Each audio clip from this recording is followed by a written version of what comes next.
उत्तर प्रदेश का कन्नौज शहर अपने 5000 साल पुराने समृद्ध इत्र इतिहास और विश्व प्रसिद्ध पारंपरिक इत्र व्यापार के लिए जाना जाता है और इसका बड़ा राजस्व सरकार को भी मिलता है।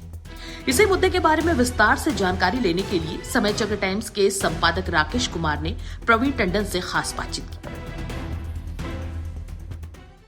राकेश कुमार, समय चक्र टाइम्स से। आज हमारे साथ हैं प्रवीण टंडन जी। कन्नौज में इत्र का व्यापार है और इत्र का बहुत बड़ा इतिहास है और बहुत बड़ा, एक कहना नहीं चाहिए, बहुत बड़ा राजस्व भी सरकार को मिलता है। और आज हम टंडन जी से ये जानना चाहेंगे कि यहाँ का इतिहास, जो इत्र का मूल इतिहास है। आज हमारे साथ बहुमुखी प्रतिभा के धनी भी हैं और काफी अनुभव रखते हैं और कई जनपदों को मैं कहूंगा कि इनका बड़ा एक अच्छा लगाव भी है, वहां बहुत कुछ सीखे भी हैं। अभी बता भी रहे थे कि रायबरेली में शिक्षा ग्रहण किए हैं, तो बड़ा अच्छा लगा। चलिए जब जानते हैं कि सर, सबसे पहले मैं अपने पाठकों के लिए ये जानना चाहूंगा कि इत्र का, कन्नौज की नगरी को इत्र कहा जाता है और इस इत्र नगरी का इतिहास, उसके बारे में आप हमारे पाठकों को बताएं। देखिए, यहाँ पर जहाँ तक कन्नौज से और इत्र का जुड़ाव की बात करें तो सुगंध का जुड़ाव कन्नौज से लगभग जो इतिहास मिलता है, लिखित इतिहास मिलता है, वो वाल्मीकि काल से मिलता है, वाल्मीकि रामायण के काल से मिलता है। उसमें बहुत से ऐसे श्लोक हैं जिसमें कि कन्नौज का जिक्र भी है और सुगंध का भी जिक्र है। कन्नौज के जो इतिहास की बात करें, और इसका इससे परिलक्षित होता है कि कन्नौज के लगभग, कन्नौज से पहले लगभग 8 नाम हैं, जिन 8 नामों में कुछ नाम ऐसे हैं जो कि यहाँ पर उन्हीं से परिलक्षित होता है। हर जगह का अपने नाम से परिलक्षित होता है। गाजीपुर तो एक नाम था, लेकिन उसके बाद कुसुमपुर एक यहाँ नाम रहा इसका, और बहुत समय तक रहा, सदियों बल्कि हजारों साल तक। और ये एक्चुअली नगरी महाराज गाद यानी विश्वामित्र जी के, महर्षि विश्वामित्र के पिताजी का स्थान था, उन्हीं का राजधानी थी ये कन्नौज। तो उस काल में, जैसा रामायण में, वाल्मीकि रामायण में लिखा हुआ है, हम उससे अगर आप इतिहास की बात करें तो वहाँ से बात कर रहे हैं कि उस समय पर यहाँ पर फूलों की बहुत खेती होती थी और उसी वजह से यहाँ पर, बल्कि जो यहाँ की अधिष्ठात्री देवी थी, वो उनका मंदिर अभी भी मौजूद है, उसको फूलमती देवी कहते हैं। तो उस काल की वो प्रतिष्ठा है उनकी। और वहाँ इस समय पर चूंकि फूलों खेती होती थी तो सुगंध का, और उस सुगंध से, अब सुगंध, फूल होगा, फूल निकलेगा, वो फूल निकलने के बाद सुगंध खत्म हो जाएगी, लेकिन उसको बनी रहे। जी। और बनी ही न रहे, वो यहीं पर न बनी रहे, उसका अन्य जगहों पर भी, अन्य जगह क्षेत्रों में, अन्य जहाँ पर हम चाहें वहाँ पर उसका उपयोग भी कर सके। ये टेक्निक यहाँ पर डेवलप हुई उसी काल में, ऐसा लिखा जाता है। तो इतिहास तो ये है। और उस समय पर यहाँ पर फूलों के साथ साथ चंदन वन यहाँ नहीं थे, चंदन वन आते थे कर्नाटक का उस तरफ जो कोस्टल एरिया है उधर से आते थे। इसीलिए एक काल्पनिक है भी, मलयागिरी। जी। तो वो जो कि उस पर वो चंदन के तेल पर सुवासित करा जाता था इन फूलों की खुशबू। ये डिस्टिलेशन की टेक्निक यहाँ पर उस समय से डेवलप हुई। और ये हम केवल आपसे केवल लिखित की ही बात नहीं कर रहे हैं, इसके भौतिक प्रमाण भी। भौतिक प्रमाण इस तरह से हैं कि सिंधु घाटी की सभ्यता में जब हड़प्पा और वहाँ पर खुदाई हुई, तो आज भी तक्षशिला में रखा हुआ है एक डिस्टिलेशन पॉट रखा हुआ है, जिस जैसे जो आजकल हम लोग इस्तेमाल करते हैं भव्य भप्पा और चोगा, वो आज से लगभग, जिसकी डेटिंग हो चुकी है लगभग 5000 से वर्ष से ज़्यादा की उसकी डेटिंग है, तो वो आज भी रखा हुआ था। वो सिंधु घाटी की सभ्यता में भी उस पॉट का इस्तेमाल होता था। यानी तब से ये और वो कन्नौज का है, वो पॉट कन्नौज का है। तो ये भौतिक प्रमाण भी है, उसके लिखित प्रमाण भी है। इस तरह से ये इतिहास यहाँ का, अगर इतिहास की बात करें मूल रूप से। सर, पाठकों के लिए हम दूसरा प्रश्न आपसे जानना चाहेंगे और उत्सुकता भी है कि यहाँ जो निर्यात होता है किन किन देशों में होता है और क्या क्या अनुभव वहाँ से मिलते हैं, कुछ तो अनुभव मिलते हैं। बिल्कुल मिलते हैं, बिल्कुल मिलते हैं। एक चीज दूसरी जो आपने एक बात कही, दो बातें कि क्या क्या अनुभव मिलते हैं और किन किन देशों में निर्यात होता है। एक बड़ा रोचक प्रश्न है। दुनिया में कोई भी ऐसा विश्व में जगह नहीं है जहां पर कन्नौज का इत्र निर्यात न होता। जी। कम ज्यादा हो सकता है। मुख्य बात ये रही बाद के समय में, ये इत्र की बात जहां तक हम अब करते हैं, पहले इसको समझना जरूरी है कि इत्र दो चीजों में इस्तेमाल होता है, एक खाने में और एक लगाए। और दोनों ही चीजों में कोई भी चीज आप दुनिया का कोई भी व्यक्ति खाता है, उसमें किसी न किसी तरह की सुगंध जरूर होती है। और उस सुगंध के लिए दुनिया में कोई भी विश्व में ऐसा स्थान नहीं है जहां पर यहाँ का निर्यात पहले भी ना होता रहा हो, यानी कि आज ही हो रहा है। इसके भी प्रमाण है कि लगभग 2500 साल पहले से बता रहे हैं आप, ये लिखित प्रमाण सब आपको वापस पुस्तकें मौजूद है, उसमें हम दे सकते हैं कि लगभग 2500 साल पहले से तक के प्रमाण हैं कि यहाँ का सीधा व्यापार यूरोप में होता था, रोम में होता था, जहाँ पर बहुत से ऐसे पोर्ट सिटीज हैं, बंदरगाह हैं, जहाँ पर खुदाई हुई और जहाँ पर इत्र के जो कंटेनर्स होते हैं वो निकले। और यही नहीं निकले, जहाँ पर ऐसी पांडुलिपियाँ निकली, जब कहीं पर भी इत्र का निर्यात होता है तो वहाँ की एक कस्टम लिस्ट होती है कि इतना इतना महसूल वसूल किया जाएगा, इतना इतना सामान आया, ये चीज़। इस तरह की पांडुलिपियाँ निकली हैं जिसमें वो बिल बुक निकली है, ऐसे कहें, या कस्टम की वो निकले हैं, जिसमें बाकी चीज़ों के साथ साथ पूरे पूरे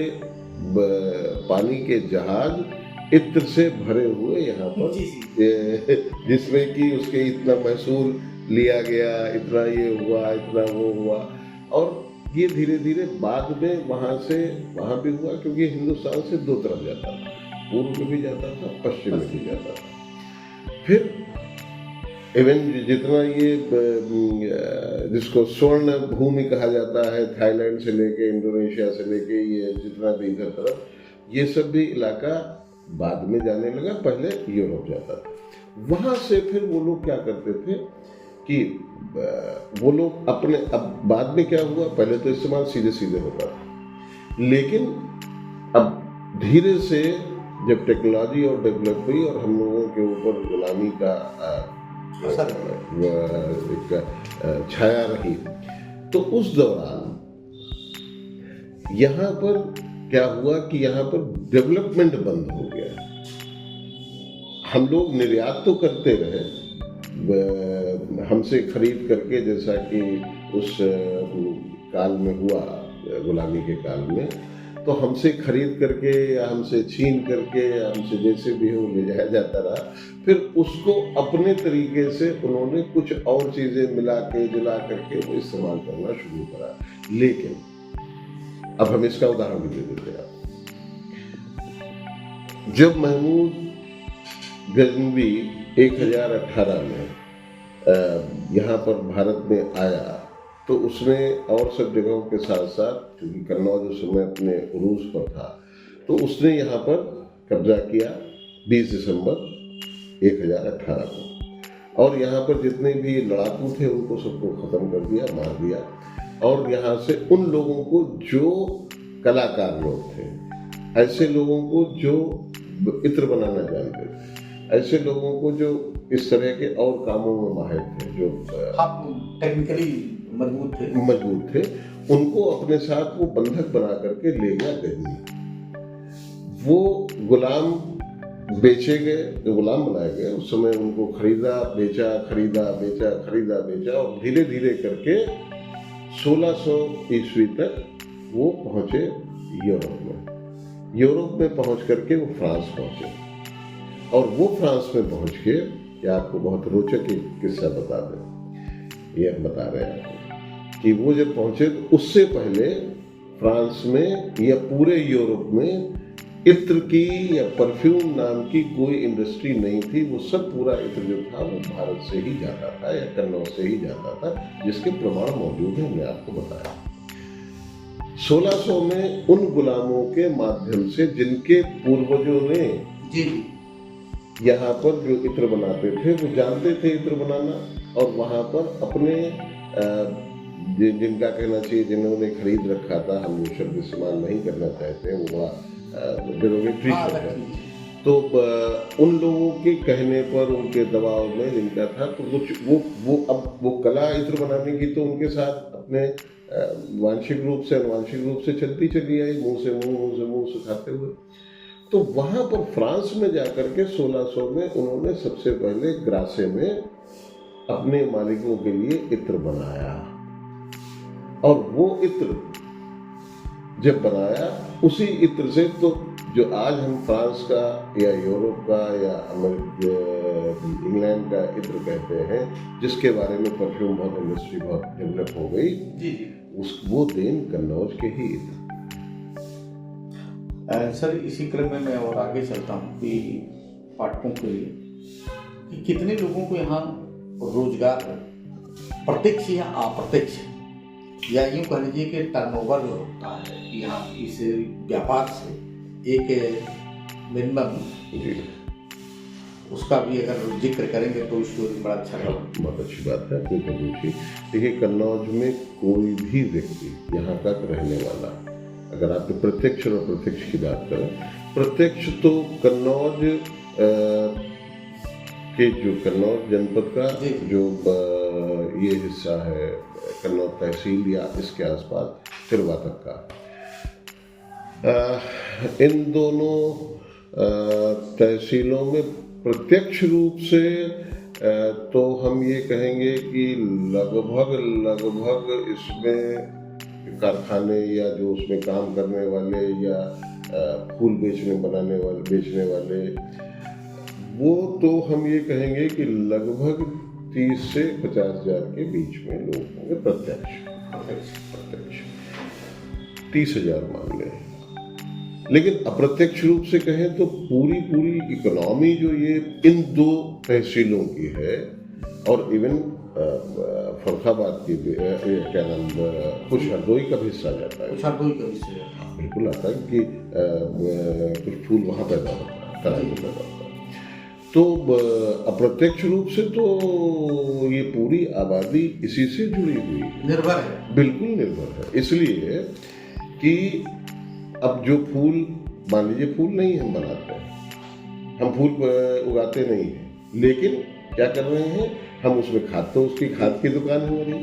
टंडन साहब, एक चीज और जहन में चल रहा है, मैं पूछूंगा आपसे, जानना चाह रहा हूँ, जब आप कहीं जाते हैं लोग कहते हैं कि टंडन साहब आए, इत्र की नगरी से आए, तो किस तरीके का आप जो है, किस तरीके का महसूस करते हैं कि टंडन इत्र की नगरी से आया, लोग मुझे इस तरीके कुछ ऐसा लगता है कि कुछ हम आप अलग हैं?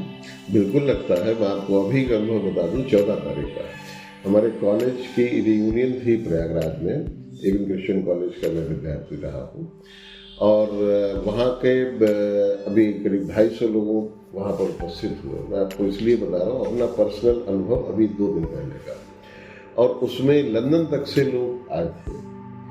तो और लगभग जो उसमें सन 51 से लेकर के पढ़े हुए लोग थे, कुछ ऐसे भी लोग थे सन 51 के पढ़े हुए लोग थे जिनकी 93 वर्ष की आयु थी, और ऐसे भी बच्चे थे जो 2024 में जिनको निकले।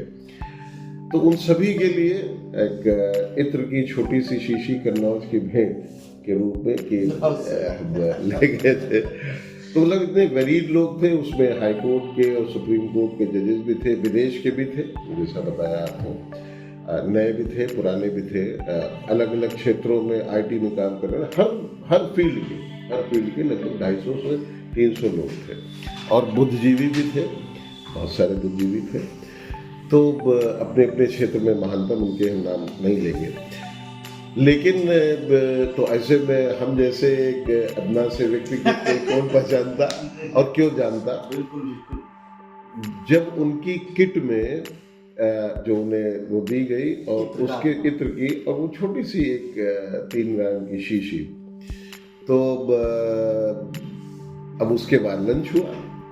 लंच के बाद अब ये स्थिति हुई कि लोगों ने एक दूसरे से पूछना शुरू किया कि कन्नौज, उससे परिचय हमारा चूंकि हो चुका था, सभी को अपना परिचय देना था, तो हमारा तो कन्नौज, और किसी ने बताया कि कन्नौज का ही इत्र है। तो आपको बताया कि उन 200-250 में जिनका हम बड़े हमारे नमनीय लोग हैं, और वो से लेकर के बड़े छोटे मतलब बच्चे, जिनसे युवा लोग, करीब करीब उसमें से हर व्यक्ति ने आकर के हमें धन्यवाद, हमसे कुछ लोग एक अलग तरीके के जुड़ाव, एक अलग तरीके का, उसकी वजह से उन 200-250 में हम अपने आप को महसूस कर रहे थे कि हमारा एक अलग परिचय।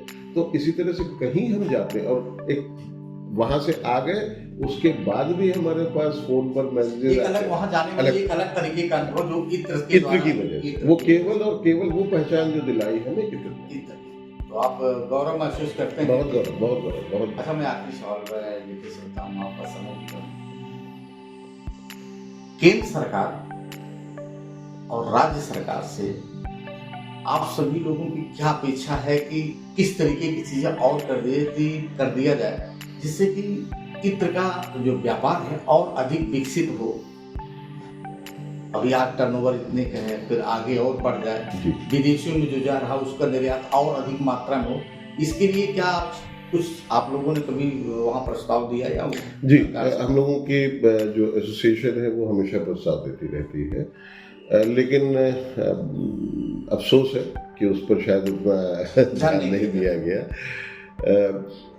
जहाँ तक केंद्र सरकार की बात है, केंद्र सरकार से हमारी केवल और केवल दो मांग है, 2 अपेक्षाएं हैं कि जो कन्नौज के इत्र चूंकि सब हाथ से बनता है, पूरा एग्रीकल्चर होता है, पूरा इससे इतनी बड़ी जुड़ाव है, और जो पहचान है विदेशों से लेकर के पूरे, मतलब इवन यहाँ तक होता था, हम आपको बीच में एक बार और बता दें कि जब यहाँ से कोई भी चीज जाती थी उस समय पर, जो एम्बेसी के रूप में हमारा भारत का गौरव है इत्र, वो सुगंध, और वो सब इसलिए क्योंकि वो हाथ से बनता है। आज मशीन का इस्तेमाल बहुत कम है, आज भी उसी पद्धति से इत्र बन रहा है जो पहले से उस समय चला रहा है, वो डेवलप हो रही नहीं चीज। और ऐसी चीज को लग्जरी आइटम में जोड़ करके 18% टैक्स जीएसटी पर, इसको पूरी तरीके से शून्य होना चाहिए। जीएसटी इस पे कुल मिला के नहीं होना चाहिए, क्यों? इसलिए, या मिनिमम हो, तो ये ठीक है, आप अगर कोई बात उसको हम उसमें जो जुड़ाव करते हैं मिनिमम हो, क्योंकि इतने लोगों को रोजगार था, हर कृषि क्षेत्र से लेकर के पैकेजिंग से लेकर के हर चीज को रोजगार देता, इतनी बड़ा, और हमारा गौरव है।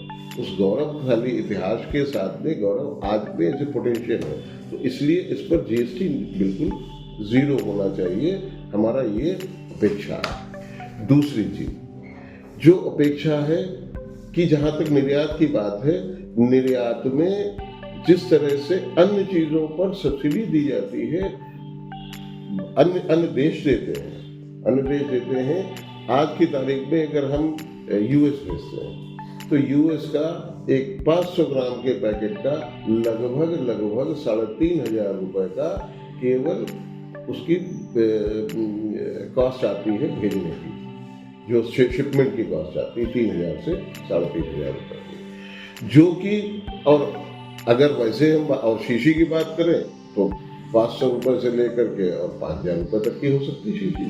तो अब अगर 5,000 रुपए की शीशी पर भी हम मैक्सिमम की बात कर रहे हैं, जो हम भेज रहे हैं, जो किसी व्यक्ति की बात कर रहे हैं, तो उसको अगर हम, और उस पर 3,500 रुपए की शिपमेंट आ रहा है, तो उसके लिए 8,500 रुपए पड़ रहे हैं। हम किसी और जगह से कम्पीट नहीं कर पा रहे हैं, और वही चीज अन्य जगहों से या अन्य यूरोपीय देशों से, अन्य जगहों से, जो हमसे इत्र लेकर के बल्क में अपना कुछ बना बनू करके और भेज देते हैं। इत्र के नाम पर, परफ्यूम के नाम पर सिंथेटिक परोस रहे हैं, जिससे पूरी मैकेनाइज है, इतनी बड़ी इंडस्ट्री है, वो पूरी लैब में बनाते हैं, कोई उसमें हाथ का कोई काम नहीं है, वो सस्ते में बेच रहे हैं। तो अगर उनसे हमें कॉम्पीट करना है तो हमको ये इस तरह की सब्सिडीज शिपमेंट में देनी चाहिए।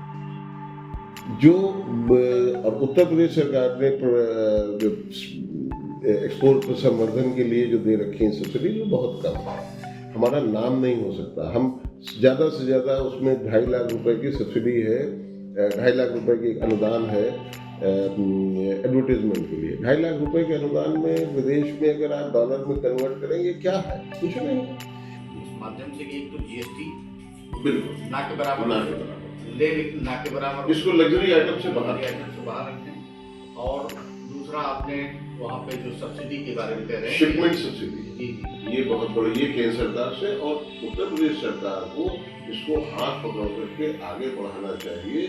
और इसमें निर्यात संवर्धन के लिए जितने भी और निर्यात संवर्धन है, प्रमोशन है, एडवर्टाइजमेंट है, इन सब के लिए काम करना चाहिए। धन्यवाद।